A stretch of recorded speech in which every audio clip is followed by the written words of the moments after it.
सबका साहेब सबका। यम का बुलावा बंदे जिस पल आएगा, घर है किराए का निकाल दिया जाएगा।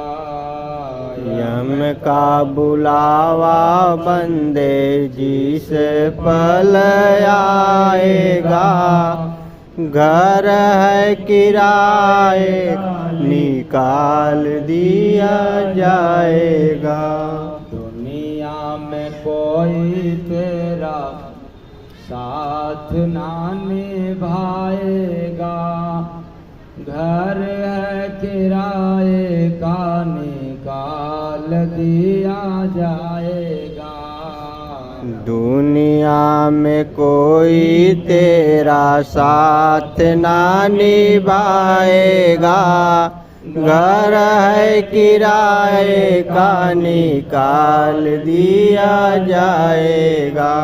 नर तन मिला तुझे भाड़े का मकान रे, नर तन मिला तुझे भाड़े का मकान रे।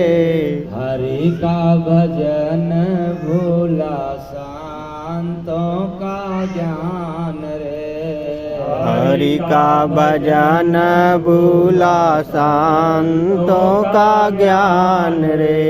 अंत समय मार मुंगरन का खाएगा, घर है किराए का निकाल दिया जाएगा।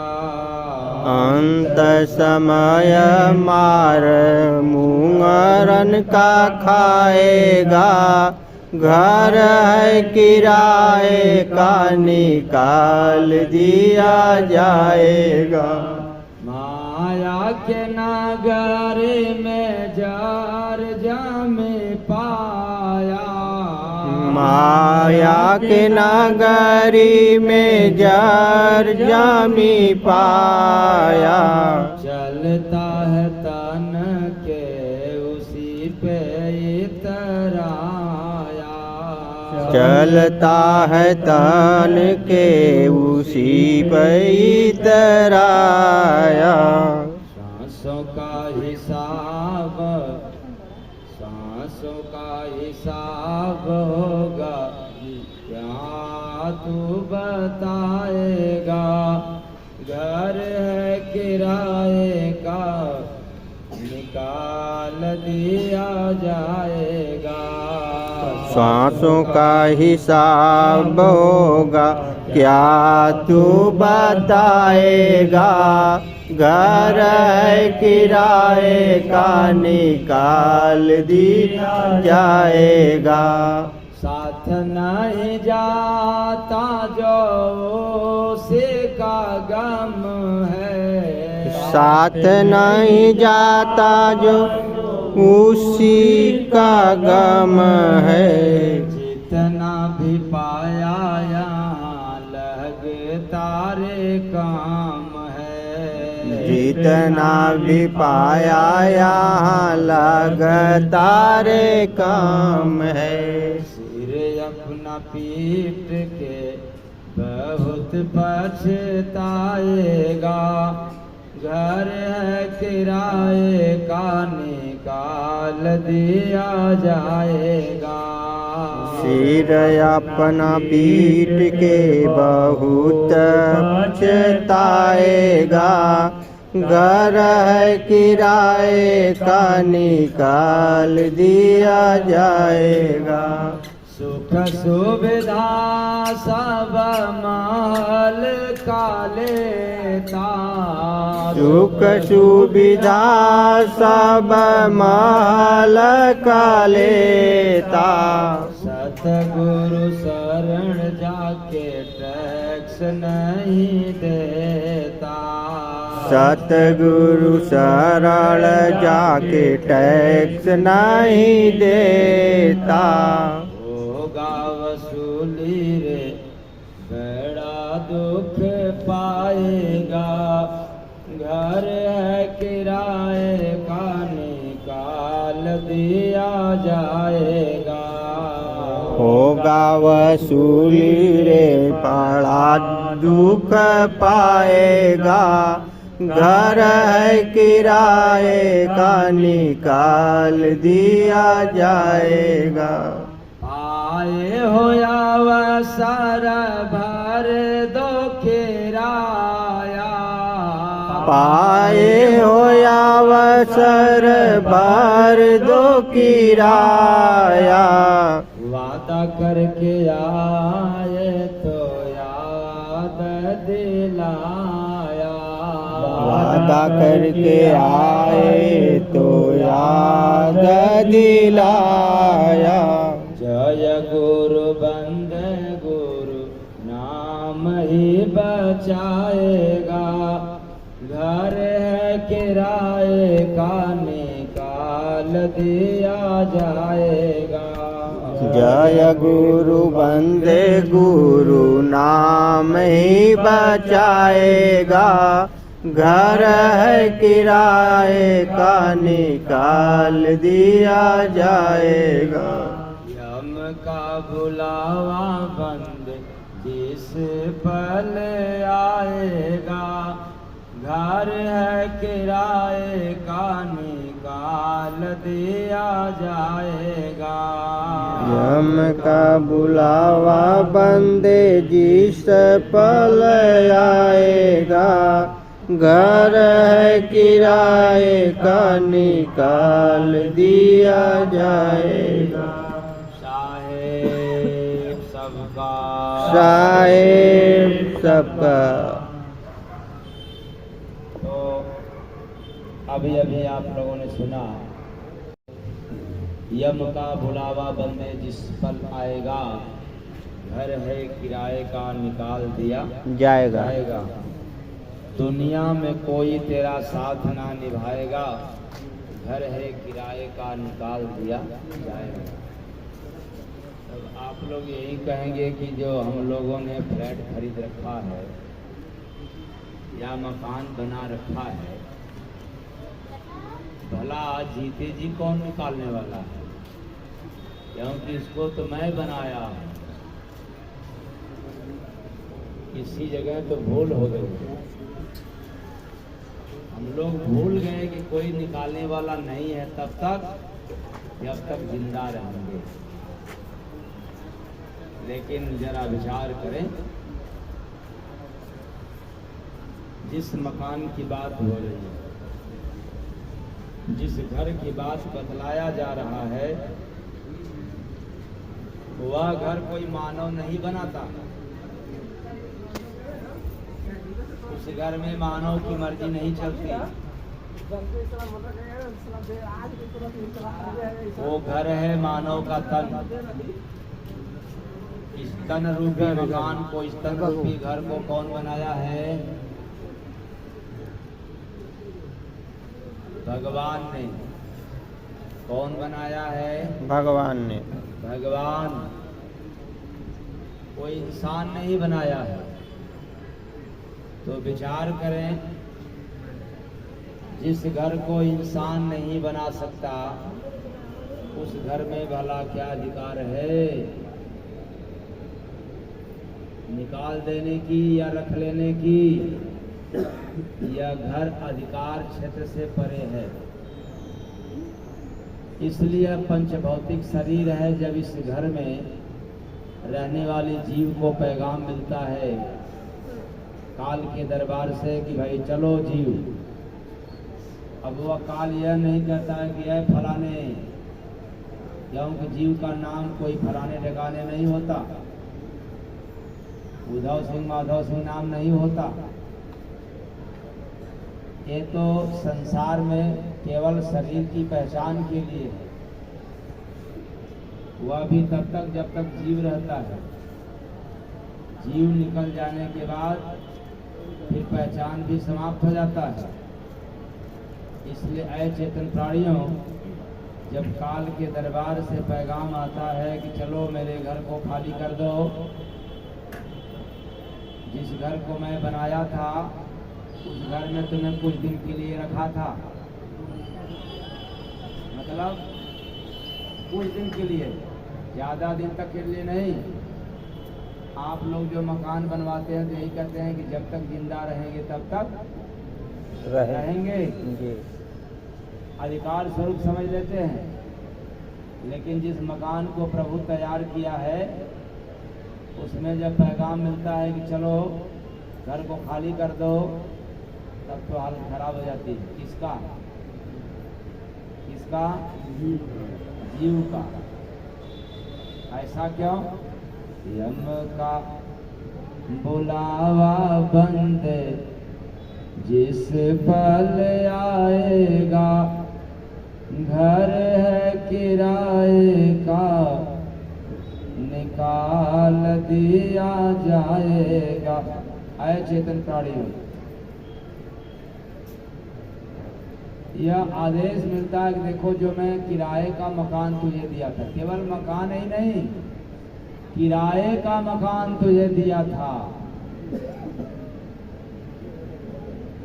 खाली कर दो। तब तो विचार एक उठेगा। वो क्या उठेगा? पहली बात, किराए का घर किराया नहीं दिया। दूसरी बात, आपको यह घर खाली कर देना है। तब फिर पश्चाताप पर ही पश्चाताप। इसका मतलब यह समझ में आता है कि मैंने किराया नहीं दिया, इसलिए यह आदेश मिल रहा है कि किराए का घर है, खाली कर दो।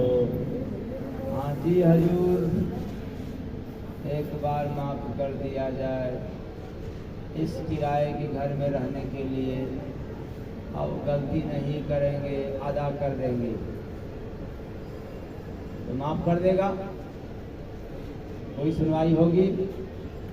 अगर कोई व्यक्ति चोरी में पकड़ा जाए और कानून के तहत चला गया जेल में, जज के सामने जा कर के कहे कि मुझे माफ़ कर दीजिए, मैं अब की बार गलती नहीं करूंगा, चोरी नहीं करूंगा, तो जेल से छोड़ देगा क्या? जज छोड़ देगा? नहीं छोड़ेगा, क्योंकि आपको सबूत देना पड़ेगा, साक्ष्य देना पड़ेगा। और उतने से ही नहीं, साथ में गवाही भी चाहिए, गवाहदार भी। साक्ष्य पेश हो गया लेकिन कोई गवाह नहीं मिल रहा है, तब अधिकार होते हुए भी जज नहीं छोड़ सकता। ऐ चेतन प्राणियों, ऐसे ही जीव को जब आदेश मिलता है कि शरीर रूपी घर को खाली कर दो, क्योंकि यह मैं तुझे कर्जे में दिया था कुछ दिनों के लिए, तो फिर आप जी हजूर करोगे, लेकिन आपके तरफ से कोई खड़ा होने वाला नहीं होगा। क्योंकि अगले लाइन में क्या सुनाया था? दुनिया में कोई तेरा साथ ना निभाएगा, घर है किराए का निकाल दिया जाएगा। किराए का घर है, इसलिए तुझे निकाल दिया जा रहा है, एकदम खाली कर दो। अब इसमें एक दिन क्या, एक मिनट भी क्या, एक पल भी रहना नहीं है, तेरा अधिकार खत्म हो गया। तब क्या करेंगे? उसने छोड़ देंगे या जबरदस्ती करेंगे? आप बहुत ज्ञानी हैं, धनी हैं, पहलवान हैं, तो क्या करेंगे? बहुत कानूनबाज हैं, सब कुछ हैं, आपके पास बड़े परिवार हैं, बड़े सदस्य हैं, लोग बड़े बड़े लोग हैं। हो सकता है आप लोगों का मिनिस्टर, मंत्री से, नेता से, डीएम से, पीएम से, सीएम से पैरवी परिचित हो, तब कुछ कर पाएंगे क्या? नहीं। नहीं। तब खाली करने के पहले क्यों नहीं समझा था? ये लोगों को देख करके क्यों भटक गया था? ये दुकान मकान इंसान को देख करके भटक गया था कि बस बस अब तो मानव तन मिल गया है, जब तक रहेंगे तब तक अपने मन का करेंगे, कोई क्या कर लेगा। वास्तव में इंसान का कोई इंसान क्या कर सकता है, लेकिन जब काल के दरबार से पैगाम आता है तब फिर सब धरा की धरा रह जाता है। कोई साथ देने को तैयार नहीं, क्योंकि साथ देगा कैसे, साथ देने वाले को भी साथ जाना पड़ेगा, और वह भी जाएगा कैसे, बिना हाथ पांव का होकर के जाना पड़ेगा। यानी जब कोई साथ मरे तो साथ निभाएगा, और ना मरे तब नहीं निभा पाएगा। तो कोई है क्या साथ मरने के लिए, कोई तैयार होगा? अरे अपने लोगों के भी साथ नहीं। अरे जिसको अपना बना करके जीवन यापन कर रहा था उसके भी साथ नहीं मरोगे आप लोग, तो फिर अपना बनाया क्यों भूला? और जो अपना था उसको क्यों भूल गया?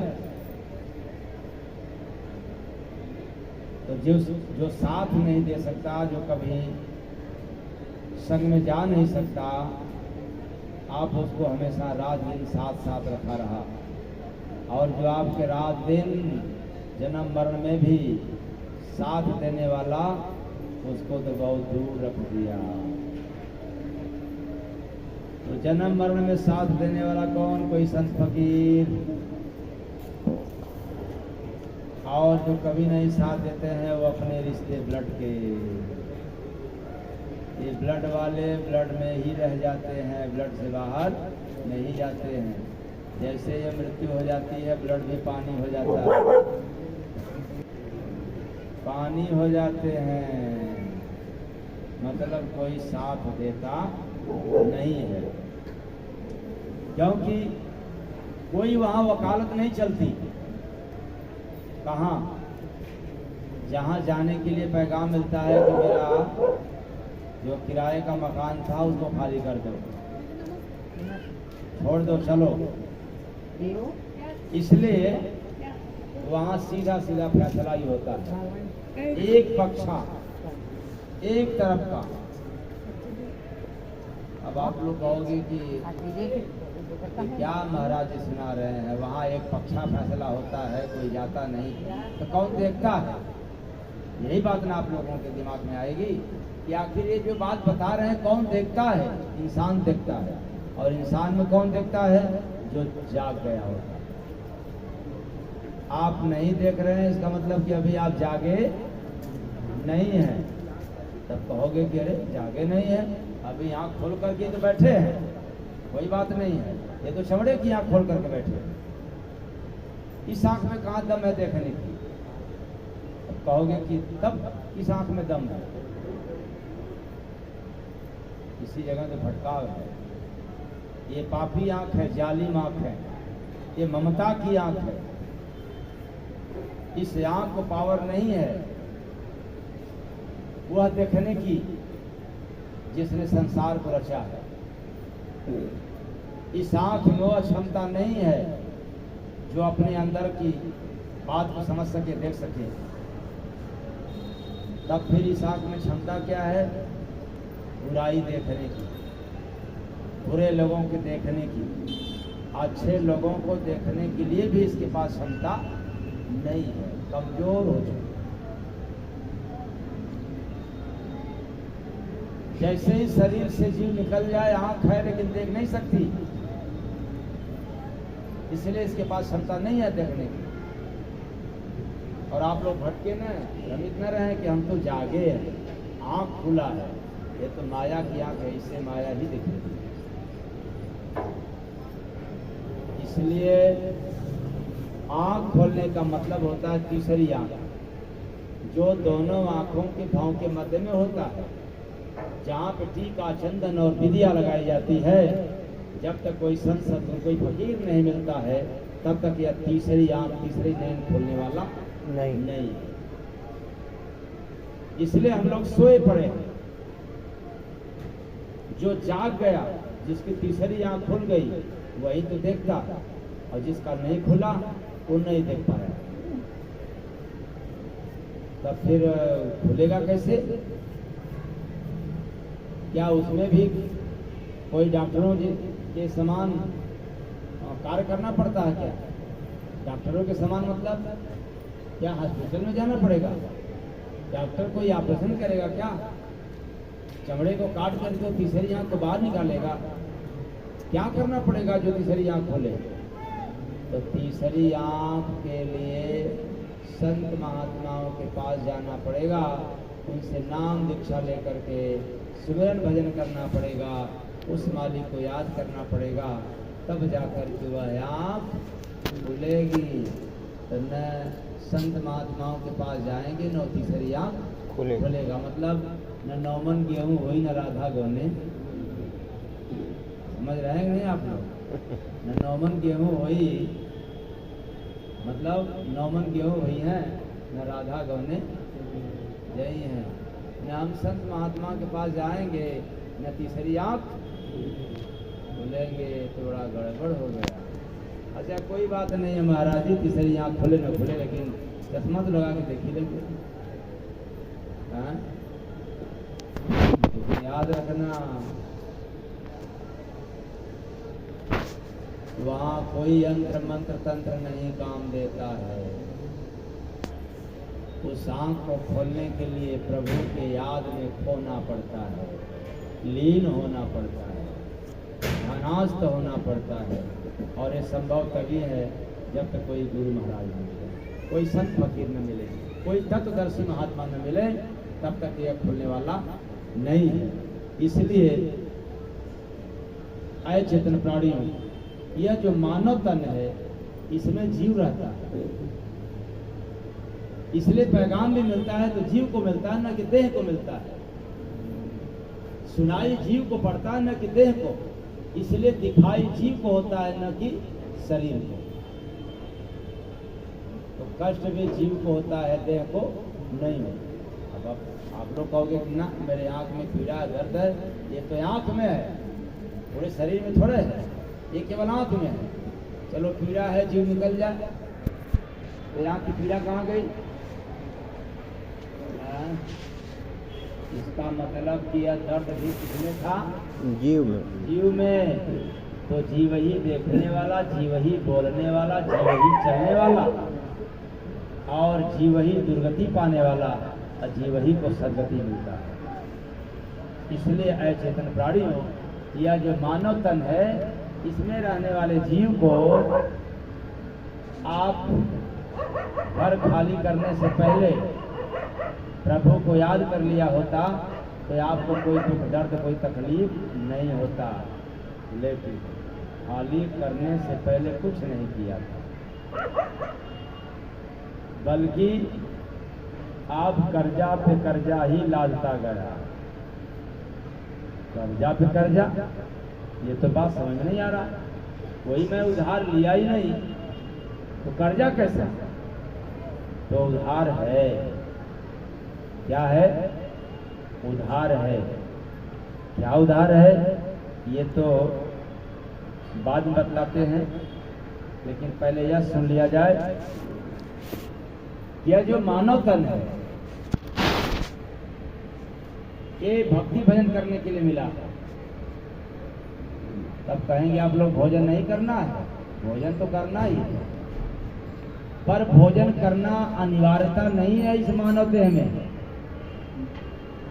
भोजन तो पशुओं को अनिवार्य है, क्योंकि पशु कभी राम राम नहीं कह सकते, लेकिन इंसान भोजन भी कर सकता है और भगवान का नाम भी ले सकता है। इसलिए मानव तन केवल पेट भरने के लिए नहीं, हरि का नाम भी लेने के लिए आया है। तो आप लोगों ने लिया हरि का नाम? बहुत अच्छा। लेते हैं कि केवल काम ही करते रहते हैं, फुर्सत नहीं मिलती। किससे? काम से। इसलिए गुरु महाराज को कहना पड़ा प्रमाण के तौर पर कि जिंदगी में जो हरि का न बंदगी किया, काल दरबार में दूत ले जाएगा। जिंदगी में जो हरि का बंदगी ना किया, काल दरबार जिसमें भोला है वह काम देगा नहीं। राम का नाम गुरु भक्त लेगा वही। कौन लेगा प्रभु का नाम? जो गुरु का भक्त होगा, जो किसी संत महात्मा के शरण में होगा, वही भगवान को याद कर सकता है। हाँ, पूजा पाठ सभी लोग कर सकते हैं, लेकिन याद नहीं। याद का मतलब क्षणिक नहीं। क्षणिक याद पूजा है, निरंतर याद भजन है, निरंतर याद सिमरन है। इसलिए ऐ चेतन प्राणी, यह निरंतर वाला काम बिना संत फकीर के शरण में गए होता नहीं है। सेवा सत्संग सत्संग सत्संग, सेवा सत्संग मन से भुला जो दिया। काल दरबार में दूत ले जाएगा। जय गुरबंद काल है जालिम बड़ा, बिना भगते का जीव को मुख में पड़ा। बिना भक्ति भजन किए और बनो गुरुमुख, नहीं तो फंसेगा दिया। काल दरबार में दूत ले जाएगा। जिंदगी में जो हरि का न बंदगी किया, काल दरबार में दूत ले जाएगा। इसका मतलब यह हुआ कि जब काल का पैगाम मिलता है, संदेश मिलता है कि ऐ जीव मेरे घर को खाली कर दो, क्योंकि जितना दिन तुम्हें रहना था रह लिया, अब तेरा समय पूरा हो गया। तो फिर आप कहोगे कि थोड़ा दिन और रह लें, सरकार माफ कर दिया जाए, तो कहेंगे नहीं नहीं, तुम कर्जा तो अदा किया है। तो फिर कर्जा अदा नहीं किया, तो कोई तो कर्जा हमने नहीं किया संसार में। न किसी पड़ोसी से कर्जा मांगा, न किसी रिश्तेदारों से मांगा, न यार दोस्तों से मांगा। मैं तो किसी से, हाँ, जिससे मांगा था उसका अदा कर दिया, किसी से कर्जा नहीं।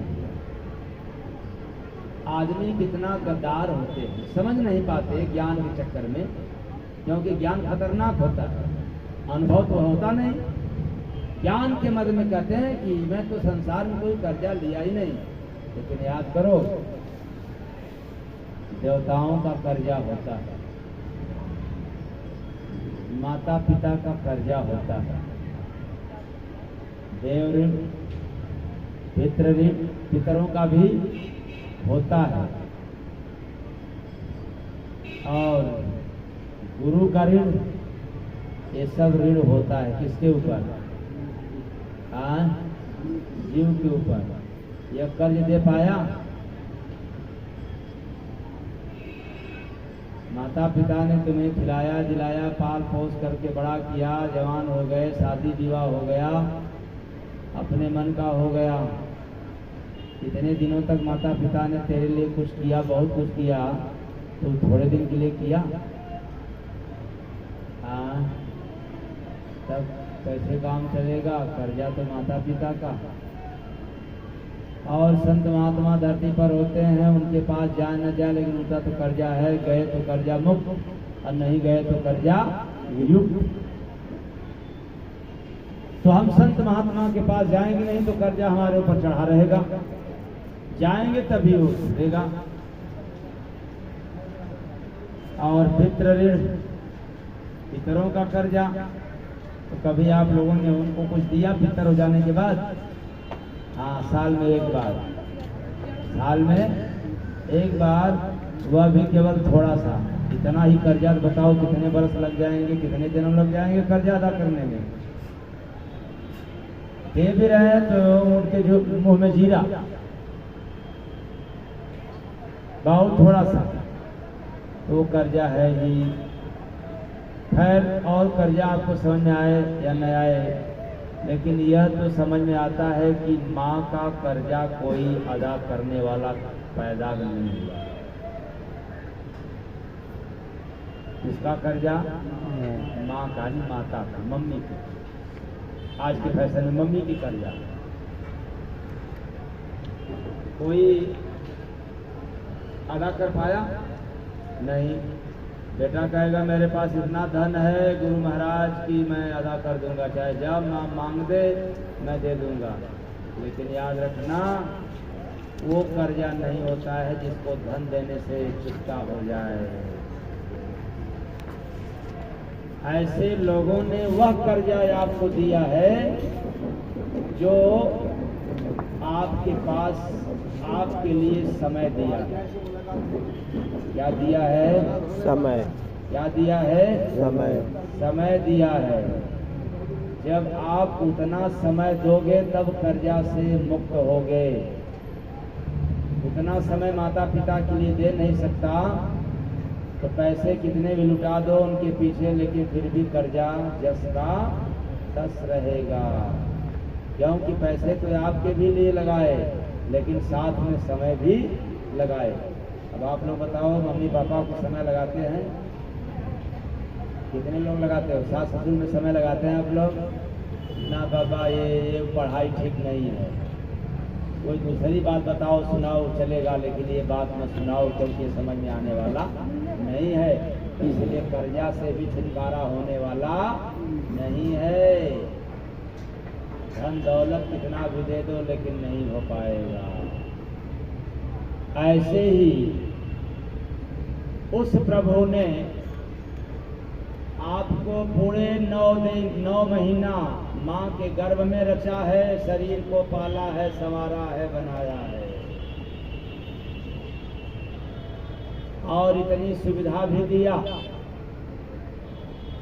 इसके बाद भी मृत्युलोक में आने के बाद भक्ति भजन सेवा सत्संग का गहना भी दे दिया, आभूषण भी दे दिया, संपत्ति भी दे दिया।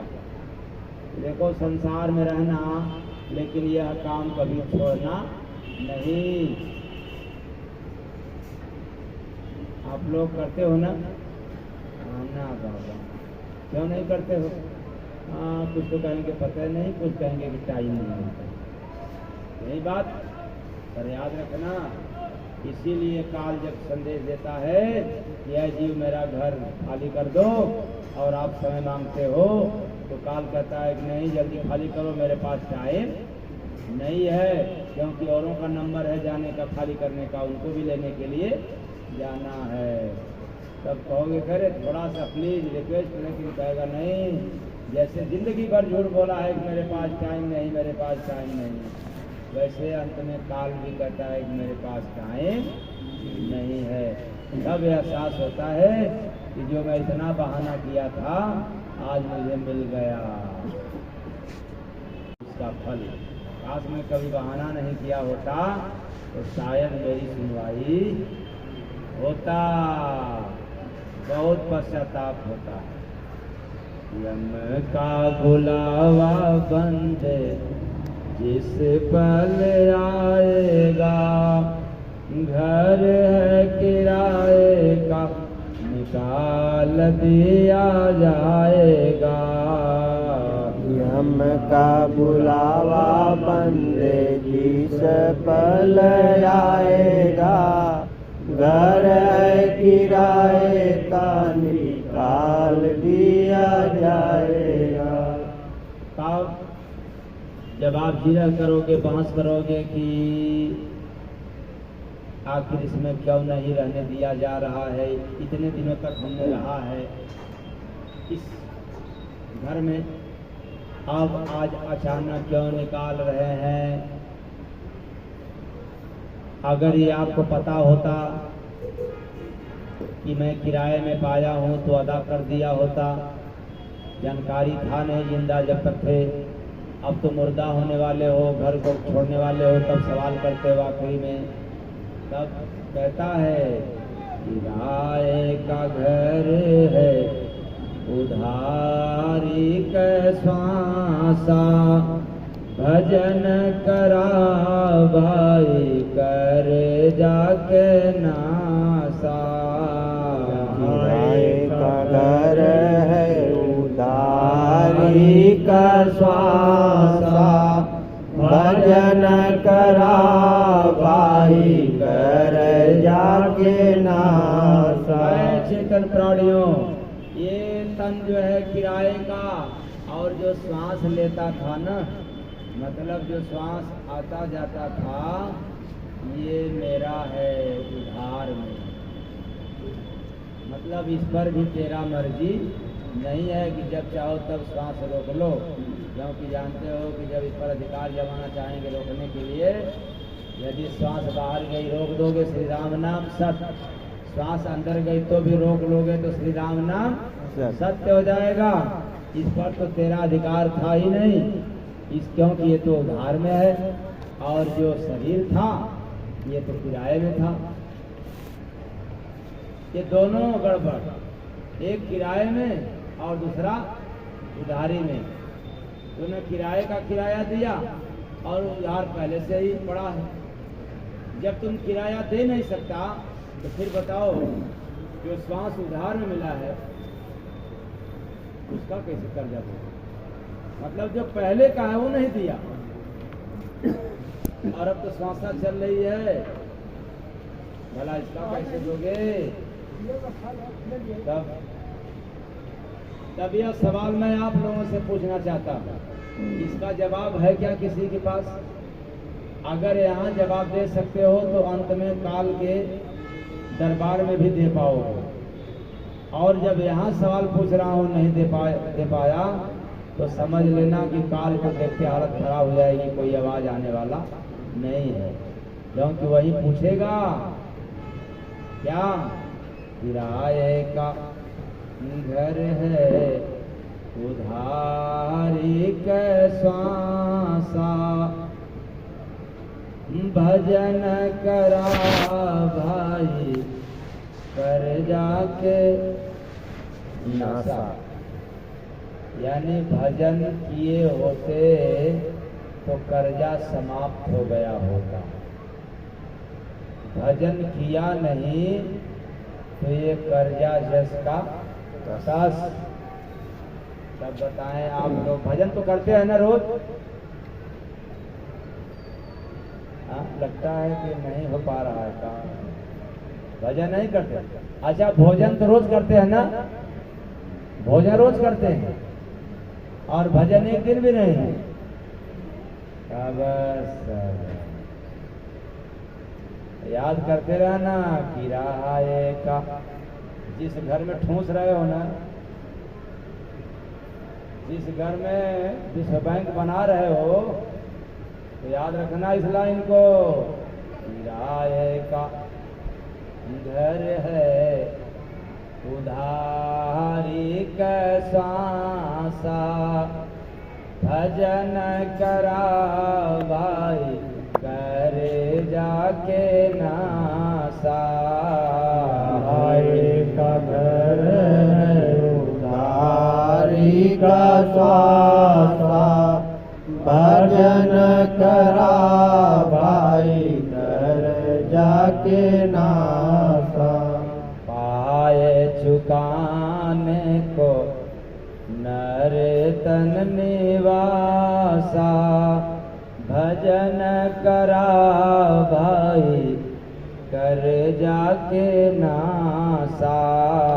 पाए चुकाने को नर तन निवासा, भजन करा भाई कर जाके नासा। है चेतन प्राणियों, यह मानव तन इसीलिए पाया था कि जा करके भोजन भी करना और भजन करके कर्जा भी चुका देना, लेकिन ठीक उल्टा हो गया।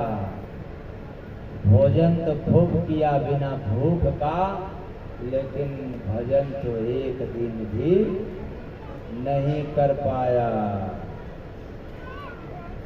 तो बिन गुरु जय व्यायाम द्वार न हो को साथ ना निभाए। न गुरु जय व्यायाम द्वार, कोई साथ ना निभाई।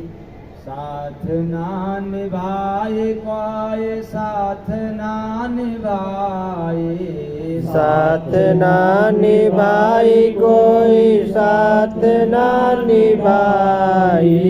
आखिर में हो कहो यार न हो, कोई साथ ना निभाई। ये तो समझ में आ रहा है, आखिर में कोई साथ देने वाला नहीं है। जिसके लिए तो खूब भोजन का इंतजाम किया, धन का इंतजाम किया और अपने भी धन कमाया, खूब भोजन किया, लेकिन भजन नहीं किया। भूल गया कि रात दिन धन कमाया और अंत में निधन होकर चला गया। क्या इसीलिए धन कमा रहा था? निधन होने के लिए? अरे ऐसा धन कमाओ कि आप धनवान बन करके जाओ। क्या बन करके जाओ? धनवान। तो कहोगे कि यहाँ से तो कुछ जाता नहीं। बात बिल्कुल सही है, यहाँ से कुछ नहीं जाता, लेकिन फिर भी यहाँ से कुछ लोगों ने धनी बन करके गया, धनवान बन करके गया। वो कौन? भगवान राम, भगवान कृष्ण, कबीर बुद्ध, मीरा तुलसी, एकनाथ साजोबाई इत्यादि लोगों ने ऐसा धन कमा करके गया, वह धन आज भी है, उसको कोई खर्च नहीं कर पा रहा है। वो धन कौन था? पायो जी मैंने राम रतन धन पायो। पायो जी मैंने राम रतन धन पायो। ऐसा धन ऐसा रतन लोगों ने, फकीरों ने पाया, कमाया कि आज वो धन खर्च नहीं हो पाया, अमर हो गए। और हम लोग तो ऐसा धन कमाया कि मर गए और धन का भी सुख मिला नहीं।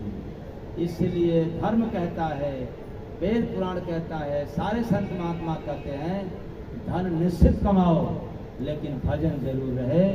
अगर धन कमाने में भजन छोड़ दिया तो धन तो इसी जगह रह जाएगा और भजन के बिना बहुत दुख आएगा। प्रेम से बोलिए सद्गुरु भगवान की जय। यम का बुलावा बंद जिसे पल आएगा, घर है किराए का निकाल दिया जाएगा। यम का बुलावा बंद जिस पल आएगा, घर है किराए का निकाल दिया जाएगा। बस आज इतना ही, फिर कल आप लोगों को सत्संग सुनने को मिलेगा। आज लेट भी हो गया और 10 भी बज गया है। कल समय से आप लोग आएंगे और पूरा सत्संग सुनाएंगे। फिर भी जितना कुछ सुनाया, यदि आपको समझने में असुविधा हुआ हो, कष्ट दिल में पहुंचा हो, तो हमें अपना समझ करके क्षमा कर दीजिएगा और मैं आशा करता हूं कि आप लोग क्षमा कर देंगे। साहेब सबका, साहेब सबका।